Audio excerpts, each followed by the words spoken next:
gente vai começar com o tecido conjuntivo. O tecido conjuntivo, ele se refere justamente ao tipo de tecido em que tem muito material extracelular. Além das células, ele vai ter muito substância misturada. Essa substância às vezes é pouco, tornando cheio de fibras uma coisa mais compacta, uma massa mais compacta, ou ele vai ser com poucas fibras, mais líquido, vai tornando a substância mais aquosa, vamos dizer assim. Então o tecido conjuntivo ele está presente em muita coisa. Então só para ter uma noção aqui, ó, tem uma imagem que mostra o tecido frouxo, o adiposo, o sanguíneo, o ósseo, o denso e o cartilaginoso. São todos tecidos conjuntivos. Eles estão presentes nessas áreas aqui, ó. Basicamente todo o corpo ele vai se manifestar da mesma forma. Então tem a matriz extracelular. Essa matriz extracelular, que é justamente o material extracelular, ou só matriz, ele se mistura com as células. Então tem as células fora a matriz. A matriz, geralmente, ela é uma mistura de duas coisas. A substância fundamental amorfa, que é o líquido, a parte líquida em si, e as fibras do tecido conjuntivo, que é como se fossem os filamentos que estão misturados com ela. E as células, é claro, que vai estar aqui por fora. As funções do tecido conjuntivo variam de acordo com o tipo, mas geralmente é preenchimento, sustentação, defesa e nutrição. Então, a maioria dos casos ela serve para preencher, mas também temos várias outras funções que a gente vai ver aos poucos. Os principais tipos são esses daqui, ó: o frouxo, o denso, o adiposo, o reticular, o cartilaginoso e o ósseo. Não foi colocado aqui o sanguíneo. O sanguíneo é muito mais importante que o reticular. Alguns livros nem citam o reticular. Assim, não que seja essa questão de importância, vamos dizer assim, mas porque o reticular ele acaba sendo muitas vezes não citado esse nome, porque o tecido hematopoético muitas vezes é citado dentro do sanguíneo, ou jogando ele junto com o ósseo, na maioria dos casos com o sanguíneo. Então, poucos livros um pouco sobre ele. Continuando aqui, vamos ver os tipos de tecido, começando pelo frouxo. Como já diz, já é frouxo, não é frouxo medroso não, é frouxo no sentido de folgado, no sentido de que não está muito prensado, compacto. Então ele é um pouco solto. Então esse tecido conjuntivo frouxo, a função dele é preenchimento, nutrir, envolver, entre outras funções. Então ele nutre, envolve, preenche. E ele é um dos mais distribuídos. O que tem a maior distribuição do tecido conjuntivo é esse. É como se tivesse em quase todos os lugares. E ele se divide em 3 tipos de fibras: as elásticas, as colágenas e as reticulares. As elásticas são os tipos de fibras que dão maior elasticidade ao tecido. A colágena ela é muito resistente, então se rompendo, se desmanchando, se desfazendo, ela dá uma resistência à tração, à força. E as fibras de tecidos reticulares, que elas não são tão resistentes assim, mas elas acabam se entrelaçando, formando uma rede que ajuda ao suporte e justamente facilita a união das outras fibras. É o tecido conjuntivo denso. Voltando para o frouxo, então ele segue no mesmo sentido, mas só que ele é bem mais compacto. Então esse compacto quer dizer que ele tem menos líquido, ele tem mais fibras. E tem aqui os fibroblastos, que é justamente quem produz as fibras, quem produz a substância amorfa. Então, o fibroblasto é a célula do tecido conjuntivo, basicamente. E essas fibras colágenas, que é justamente fibras à base de colágeno, que dá resistência, como já foi dito. Sobre os tipos de tecido conjuntivo denso, geralmente ele é chamado de não modelado ou modelado. Modelado quando ele é tipo esse de baixo, organizadinho, as fibras são geralmente alinhadas, as células. Já no não modelado não acontece tanto isso, não é muito organizado. Você imagina que não foi feita a modelagem. Então, só coisa básica aí. Tecido conjuntivo adiposo. Então, o tecido conjuntivo adiposo, ele é formado pelas células chamadas de adipócitos, que são basicamente, a gente chama de células de gordura, que o nome já diz tudo, né? Células de gordura. Então, quando fala tecido adiposo, é gordura. Essas células de gordura, elas têm, Analisa aqui embaixo essa imagem que é um pouco roxa e amarela aqui. Então elas têm as mitocôndrias, tem um núcleo, tem um complexo golgiense, o citoplasma, que é a parte roxa, a membrana, que é a delimitação, e o reservatório de gordura, que é a parte amarela.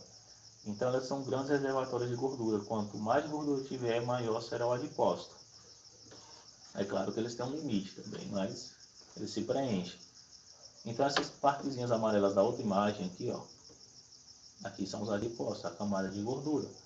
Então quando você come, engorda, abaixo da sua pele cria uma camadazinha de gordura. E essa camadazinha de gordura são os adipócitos. Justamente o tecido conjuntivo adiposo.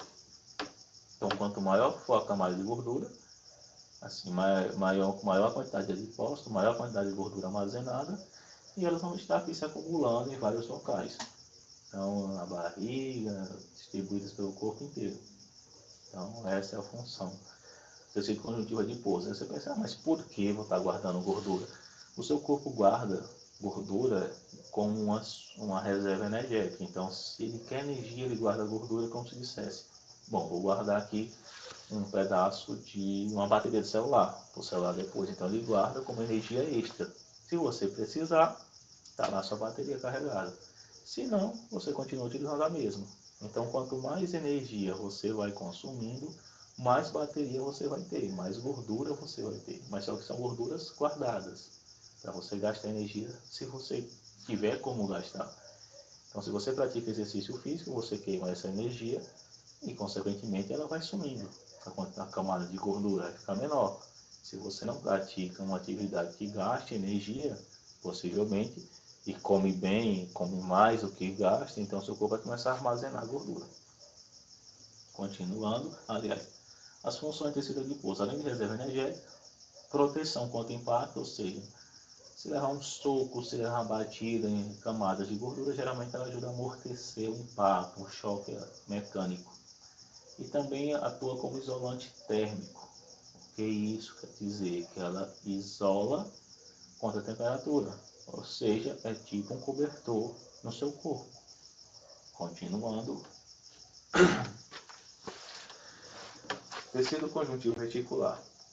O tecido conjuntivo reticular, ele dá suporte às células formadoras, células sanguíneas. Então ele vai dar uma maior organização, vai ajudar as células sanguíneas a funcionar, a estarem produzindo as suas células sanguíneas. Porque o que são essas células formadoras e células sanguíneas? Justamente a medula óssea. O que é a medula óssea? Medula óssea é como a gente chama de tutano, mas só quando a gente fala tutano, a medula óssea aqui na nossa região, a medula óssea que a gente chama de tutano é geralmente a medula óssea amarela, que é mais gordura e tal. Mas já a medula óssea que está funcionando num corpo de adulto, geralmente ela fica em ossos chatos, como a escápula, como algum osso mais achatado, como o externo, mas esses ossos longos geralmente são próxima à ponta, que é o húmero, entre outros, esses ossos longos, mas geralmente ossos chatos, osso do quadril. Então ela dá suporte, a função dela é essa. Como eu falei, alguns livros nem citam nada sobre ela, sobre esse tecido. Tecido conjuntivo cartilaginoso. O tecido conjuntivo cartilaginoso, como o nome já diz, é a cartilagem. São as células que formam a cartilagem, que é justamente essas representadas com a imagem um pouco roxa aí. Então essas células do tecido cartilaginoso, elas justamente atuam de forma um pouco mais frouxa, um pouco mais densa, dependendo do tipo de cartilagem que ela é. Então ela forma a nossa orelha, ela forma o nosso nariz, que praticamente nariz e orelha são cartilagens. Ela forma as estruturas ósseas aqui, aliás, no osso, por exemplo, aqui, ó, nas epífises do osso, que é a cabeça do osso, nos discos vertebrais, aqui entre uma vértebra e outra, é cartilagem. Então a cartilagem ela é resistente e ela é flexível. Assim, ela é resistente, ela é lisa, ela é flexível. Então ela permite a movimentação da epífise do osso, ou seja, essa cabecinha do osso, dentro que fosse só osso, nossos movimentos seriam extremamente dolorosos. Mas não são por quê? Porque essa cartilagem deixa um movimento liso. Então você mexe o braço, você mexe o joelho, você mexe os dedos. E isso parece um movimento extremamente liso, porque acontece na cartilagem, como se fosse uma estrutura lisa e lubrificada. Então, sua principal função é sustentação e revestimento. Não há nervos e nem vasos sanguíneos, então elas não são irrigadas, as células acabam sendo renovadas com o tempo. É justamente aí que entra o condroblasto e o condrócito. O condroblasto vai ajudando a produzir, e o condrócito vai dando crescimento à cartilagem. Geralmente é chamado crescimento diagonal. É como se o condroblasto produzisse a cartilagem e o condrócito ajudasse a ampliar. É o pedreiro e o ajudante pedreiro. Então, a cartilagem ela pode ser dividida em 3 tipos: a hialina, a elástica e a fibrosa. E aqui na imagem dá para ver os 3 tipos: uma imagem ilustrativa e imagens microscópicas sobre os tecidos como se na realidade. Então, a cartilagem hialina ela tem muita matriz celular. Os condrócitos ficam em lacunas. Ela basicamente não tem muita fibra colágeno e está aqui, ó.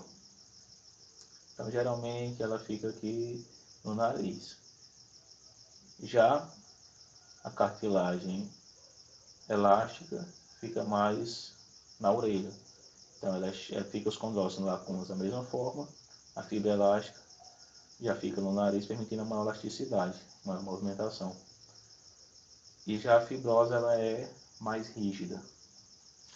Então ela é mais firme. Por exemplo, essa aqui da cabeça do osso é fibrosa. É justamente aqui na região epifisária do osso.